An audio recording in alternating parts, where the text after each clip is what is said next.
Welcome back to the Spector Creative channel with me, your host, Scott Toy Guru Neitlich. Now, I know there's a lot of channels on YouTube about toy collecting, and the big reason I started this, other than getting really bored last year with the coronavirus shutdown, was I had a unique perspective I wanted to bring to the YouTube toy collecting community. I am a toy collector, but I'm also a toy making professional. I've been in the toy industry for over 25 years. I've worked for big companies, I've worked for small companies, I've made little toys, and like this guy here, I've made big toys. And if you're a frequent viewer on this channel, you know that a lot of my videos tend to cover some areas, well, repetitively, shall we say. Well, to help with that, I've made your handy-dandy bingo, or for those over 21, drinking game card for all of my videos. You can find a link to download your own copy in the description for the video below.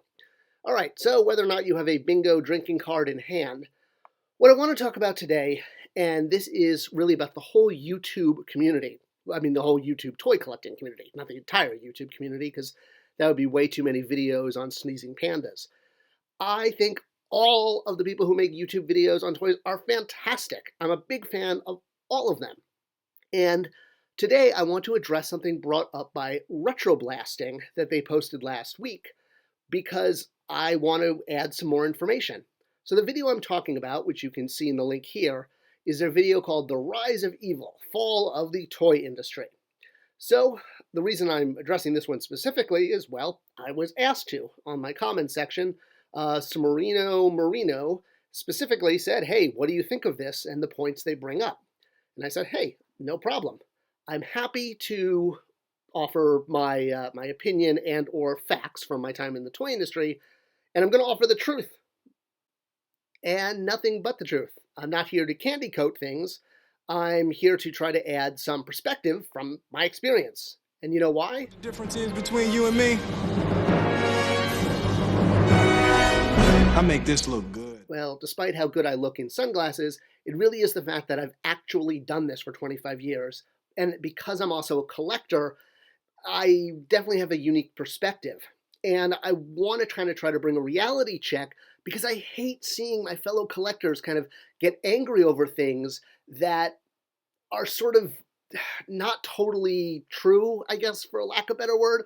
So the video Retroblasting did, and again, great video, great channel, was about this piece, this Masters of the Universe Origins 2-pack for Target.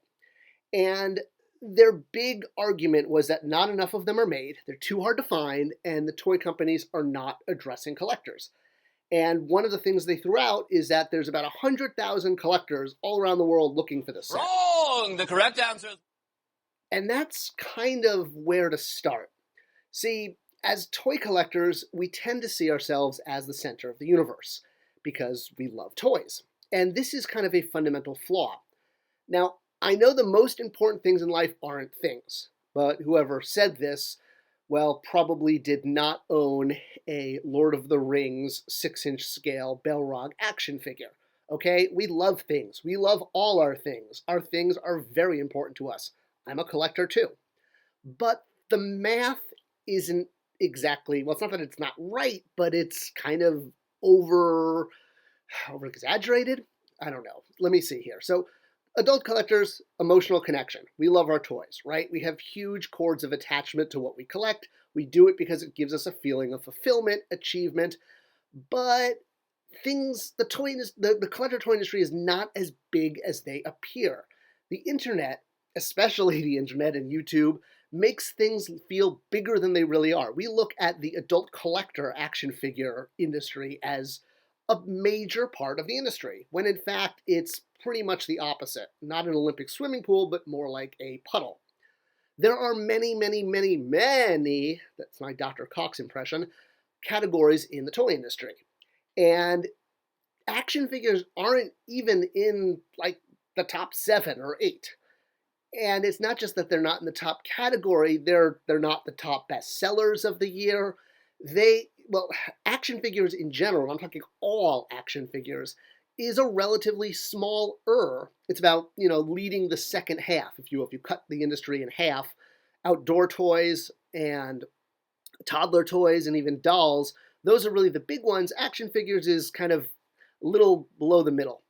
And like everything in the toy industry, and especially action figures, 80% of the sales are to kids. So we're talking 20% of a category that's already relatively small. One big thing that got preached all the time when I was in the toy industry was never leave money on the table, right? And that was something Retroblasting brought up. All of Mattel's marketing is incentivized, to raise sales. We get bonuses based on sales, so no one wants to leave money on the table. And when it came to adult collector product, I would constantly tell my coworkers, think of this product as whatever you do on a Sunday afternoon and magnify that feeling times 100. That's what the collectors feel about this product. So why is it that marketing people can't seem to see us? And why it's like they're almost ignoring us? We're right there. We're screaming on the internet. We're always constantly asking them to see the product from the customer's perspective. Like I said, think about your hobby, whatever you do on a Sunday afternoon, whatever you love to do in your relaxing time. Well, this doesn't seem to be an unreasonable request, right? I mean, to ask the people who make the product to look at the product from our point of view, like this, not an unreasonable request at all.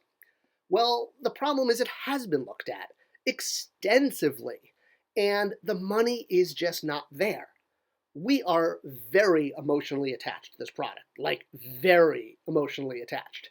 And, to the point that we will do all sorts of crazy things to get it. And this tends to put things out of perspective, where we see these toys as a more important part of the industry. So to illustrate this, picture you have a glass of juice. Doesn't matter what kind of juice. It could be orange juice, it could be raspberry, it could be snozberry. Snozberries? Who ever heard of a snozberry? No matter what, it's juice. And you have two glasses. One glass represents something like toddler toys. The other one, adult collector action figures. The juice represents the amount of energy you have as a company. Where are you going to pour this juice? Are you going to pour it into toddler toys? Or are you going to pour it into adult collector? What makes the most money? Well, it's the stockholders that hold all the cards, not the adult collectors, not even kids and parents. It's all about stockholders and selling as much product with the amount of energy, juice, that you have. So you're going to pour that juice, put that energy into the toys that make the most amount of money. Because if you have toys sitting in a warehouse unsold that you now have to pay to store, or you have product that you've shipped to stores but is not selling and you need to put on clearance, that costs money. And that means that the bottom line is affected, and that, at the end of the day, is everything. It's just like any other consumer business. And all the stockholders are looking at is the bottom line. And I get it. It makes us a sad panda. It makes me a sad panda, 100%. I totally get it.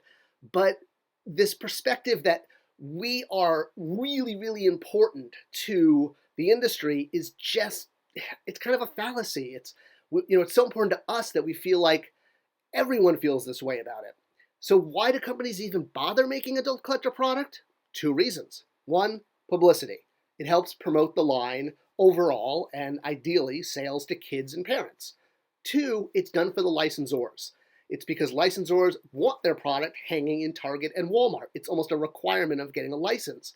And doing adult collector product helps toy companies acquire new licenses, because licenses that they don't have already will see, oh, you're doing adult collector product and kid product. I like the diversity.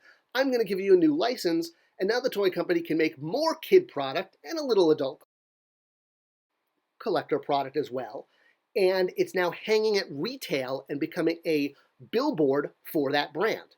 But adult collector product, especially from a sales perspective, is really just gravy. Oh, thank you. It's just brown and water. I hope this video clarified. In no way am I bashing on anyone. All YouTube sites about toys, long live them. I hope you like this video. Do subscribe to this channel because it helps tell YouTube to share it with more people. It's part of their algorithm. Thanks for watching, and I'll see you guys next time. Toy Guru out!